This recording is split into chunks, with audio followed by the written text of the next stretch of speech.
Merci beaucoup, Pensigno. Merci beaucoup pour les cadeaux. Merci. On écoute maintenant monsieur Israël. C'est Israël. Non, Lamido. Bon. Non, c'est Lamido qui était là-bas. Il dit quoi? Non, Israël va parler. Ok, merci beaucoup et bonsoir à tous les panélistes. De quelle origine, Israël? De quelle origine? Bon, je suis d'origine camerounaise et le Gabon, j'y vais de temps en temps, c'est ma maison. J'ai des membres de famille, des familles qui sont là, des frères qui sont mariés au Gabon, qui vivent au Gabon. Donc, je pense que ce qui s'est passé, en fait, c'est un message pour la nation africaine. Je peux comprendre les tensions des deux côtés et déjà le Bénin, j'y vais le plus souvent également. Et pour dire franchement, les Béninois, ce sont des hommes de paix. C'est-à-dire, quand vous allez au Bénin, le Béninois, pour avoir de très bons rapports avec lui, il n'a pas besoin de vous demander d'où est-ce que vous venez. C'est des gens, c'est des faiseurs de paix. Ce sont des gens, vous pouvez vivre même 20 ans avec eux sans problème. Ils n'ont pas de problème pour... Je ne sais même pas si le Béninois, même, je n'ai jamais vu un Béninois vraiment se fâcher. C'est peut-être sur votre panel que je vois aujourd'hui les Béninois, parce que moi, je n'ai jamais vu ces gens parler de cette façon, parce qu'ils sont hyper paisibles. Contrairement au Gabon, le Gabonais également, c'est quelqu'un d'hospitalier, mais il a aussi son défaut, et il faut le reconnaître. Et on n'a pas beaucoup besoin de parler, parce que la vidéo aujourd'hui, ça montre les fléaux qui mènent cette société. On ne peut pas parler sans reconnaître le fait que la plupart sont des paresseux et peut-être ils se sentent aujourd'hui peut-être intimidés par la montée des étrangers et réclament leurs droits, mais les voies et manières de les faire également sont importantes. Donc j'aimerais d'abord dire à la communauté béninoise de prendre ce mal en patience et la communauté gabonaise de faire tout et tout, de ne pas afficher sa nation comme étant une nation xénophobique. Parce que ce qu'on a vu, c'est purement de la xénophobie. Parce qu'avant d'occuper une place dans un marché, il y a une procédure. Et ça veut dire que ces femmes qui sont venues n'ont pas empêché qu'aucune autre femme ne puisse occuper le marché. Ça veut dire que les propriétaires du marché les ont d'abord accédés avant d'y mettre. Donc, quelqu'un qui vient et commence à faire du show juste parce qu'ils ont des étrangers, que vous le voulez ou pas, Dieu l'a fait ainsi. Il n'y a aucune nation qui peut se bâtir sans des étrangers. C'est-à-dire, Dieu a tracé le chemin de tout un chacun. Un Libanais peut venir en Afrique, trouve sa vie. Un Africain peut aller même aux États-Unis, trouve sa vie. Que vous le voulez ou pas, c'est ça qui est ça et c'est ça qui va passer.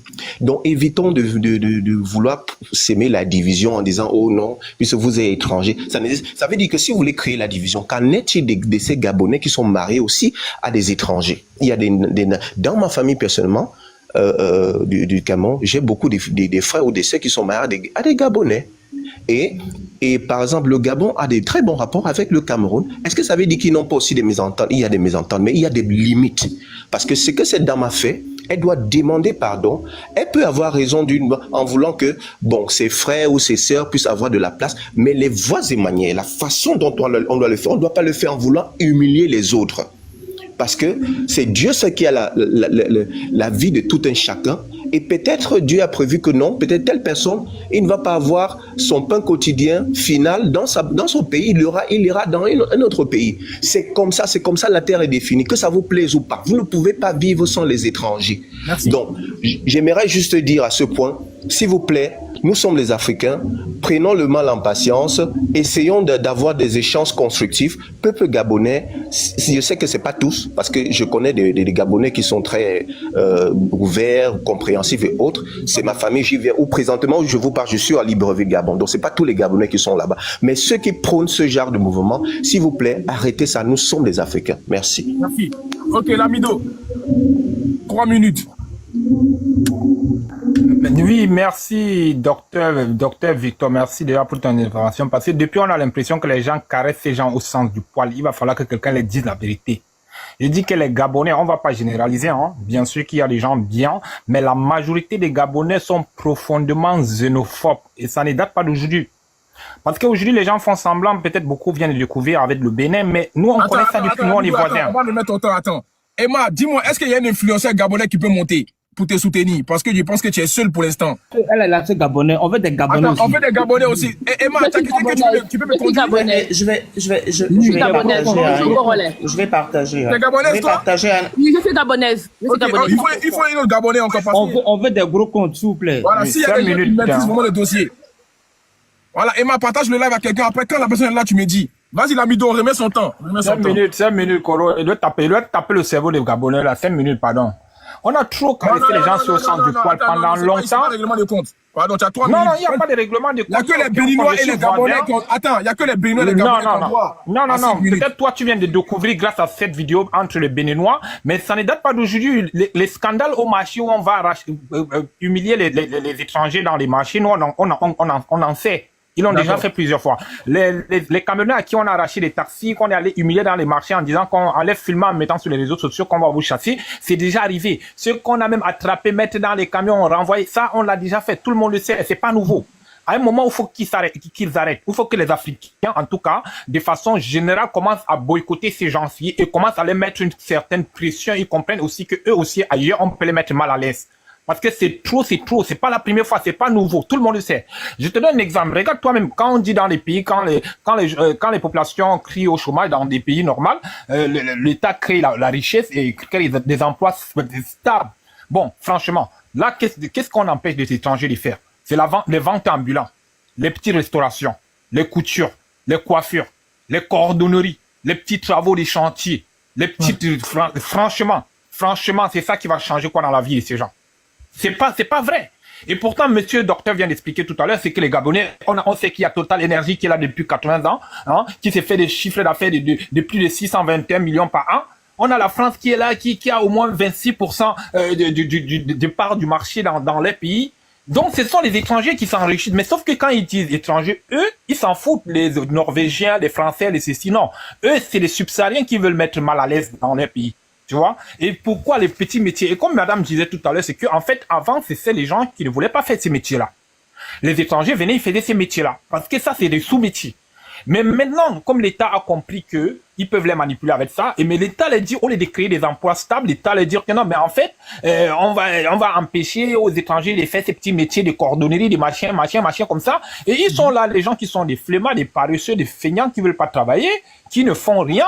Maintenant, ils s'élèvent, ils commencent à faire chier le monde. À sortir, venir voir les étrangers que oui, mais maintenant, comme madame disait tout à l'heure, maintenant, vous nous avez appris et maintenant, on veut récupérer notre travail. Donc, les gens qui vous ont appris, qui vous ont formé, grâce à eux, parce que quand vous étiez feignants, dormis, c'est eux qui travaillaient pour vous. C'est eux qui faisaient bouger le petit marché, le petit commerce et tout ces de proximité et tout le reste. Mais maintenant qu'ils vous ont appris, au lieu de venir le voir humblement et les demander, voilà, humblement, de faire une petite place pour vous aussi et de vous insérer aussi, d'être humble. Non, vous dites que non, vous voulez les remplacer. Donc, il faut, parce qu'en vrai, ce qui est caché derrière ça, c'est qu'on veut les chasser complètement. Parce que la fonction publique, les étrangers, ils vont pas le faire. Et les multinationales, les subsahariens, ils le font pas.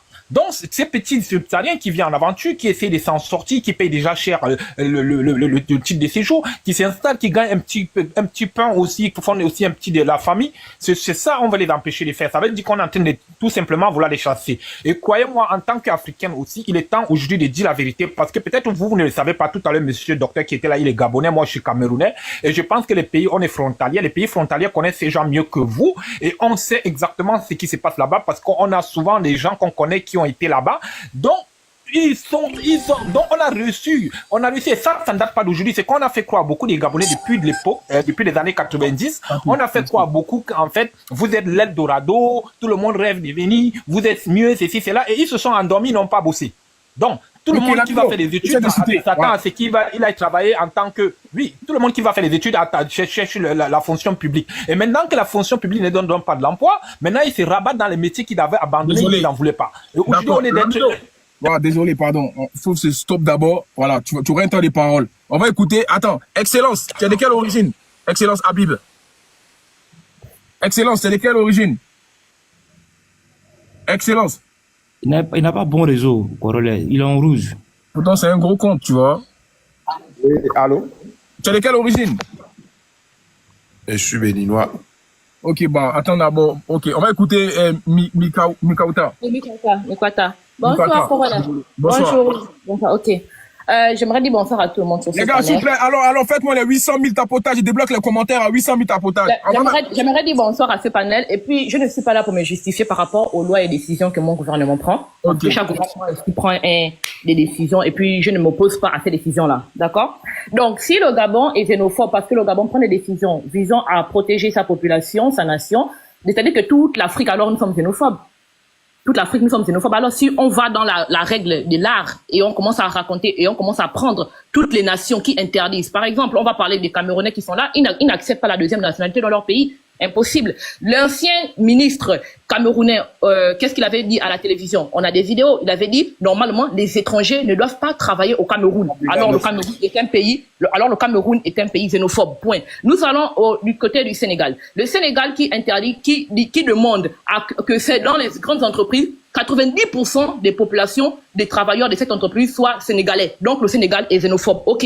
Passons. Nous revenons au Congo-Kinshasa. Le Congo-Kinshasa, celui qui a parlé beaucoup, Dr. Okwala, il a un visa entre le Congo-Kinshasa et le Congo-Brazzaville. Donc, ils sont xénophobes parce que même fleuve, même pays, il y a un visa pour accéder. Il doit dire le contraire si je mens. Donc, c'est un pays xénophobe. On y va. On part au niveau de la Tanzanie. La Tanzanie qui a récemment, devant tout le monde, dit ouvertement que les étrangers ne font pas de petits métiers. Alors, la Tanzanie est un pays xénophobe. En conclusion, tous les pays d'Afrique sont des pays xénophobes. Parce que tous les pays ont des lois, ont une loi immigratoire et ont des gouvernements qui mettent en pratique ces lois-là. D'accord? Maintenant, qu'est-ce qui se passe avec le Gabonais? Le Gabonais n'a aucun problème avec le Béninois. Moi, où je vous parle, j'ai toujours appris toute ma scolarité. Déjà, je remercie les Béninois pour ça dans une école béninoise. D'accord? Ce sont des gens très, très, très intelligents. J'ai des amis béninois. Qu'est-ce qui se passe en réalité? Tu sais, même quand un lion est blessé, tu dois d'abord savoir qu'est-ce qu'il a blessé. Tu ne vas pas dire, il ne s'est pas blessé tout seul, d'accord? Qu'est-ce qui se passe avec les Gabonais? Si vraiment les Africains aimaient les Gabonais et vraiment voulaient comprendre ce qui se passe au Gabon, ils devaient demander, mais qu'est-ce qui ne va pas les Gabonais? Pourquoi vous vous sentez fustigés? Le problème, ce n'est même pas les étrangers. Le problème, nous, on parle à notre présidence, à nos gouvernements, d'accord? Même quand on a fait le coup d'État, vous n'avez jamais vu qu'on a indexé un pays, même pas la France. On a indexé qui? Ali Bongo. Nous, on indexe toujours nos gouvernements. Mais c'est vrai que la démarche de Tata Berti, quand elle a parlé avec la colère, elle n'a pas forcément mesuré ses propos, d'accord? Dans le fait de la colère, ça nous est tous arrivé. Tu peux dire des propos que parfois, tu ne voulais pas vraiment dire dans la colère. Mais ça ne veut pas dire qu'on a un problème en particulier avec les Béninois. C'est juste que sous le coup, c'était les Béninoises qui étaient là. Donc, elle a dit le nom des Béninois. Mais c'est pas que les Béninois ont un problème. Et si les Béninois sont honnêtes, vraiment, s'ils sont vraiment des gens honnêtes, comme ils le prétendent, ils vont dire qu'ils ont toujours été en paix au Gabon. Et ça, c'est une réalité. D'accord, Corolette? Maintenant, qu'est-ce qui se passe avec le Gabon? Le Gabon, tous les Gabonais ne vont pas être au marché. C'est pas tous les Gabonais qui sont au marché. Parce que quand Oligui est venu, même, Oligui, vous dites qu'on ne fustige pas les Français, qu'on a peur de la peau blanche. Mais est-ce que vous avez dit que Oligui a racheté Assala? Assala qui était au maître des Français. Il a arraché Assala. Ce sont les Français, c'était majoritairement des Français qui travaillent là-bas. On a arraché Assala. Eramet aussi. On a racheté des grosses parts à Eramet. Les sociétés pétrolières. Là, je parle des sociétés pétrolières. Moi, j'ai mon papa. Mon papa est dans il a une prestation pétrolière. D'accord? Et mon papa, lui, il a en ce moment, il peut avoir des marchés parce que maintenant, on a donné aux Gabonais leur droit d'avoir plus de marchés comme les sociétés comme Perenco, comme les sociétés comme Schumberger. Tout ça, ce sont des sociétés pétrolières au Gabon. D'accord? Donc, il ne peut pas venir dire que le gouvernement nous prend la tête qu'à cause des marchés. Non. Et là, on te parle du marché, c'est juste dans une ville du Gabon. C'est même pas dans tout le Gabon, en fait. D'accord? Est-ce qu'il vous a dit qu'en ce moment, il y a plus de 1000 enfants gabonais qui sont en Éthiopie pour faire des formations de pilotes d'aviation? C'est pas tous les Gabonais qui veulent être au marché. C'est pas tous les Gabonais qui vont être au marché. Tout est en train de se mettre en place. Mais la population de 2008 du Gabon n'est pas la population de 2025. La population a grandi.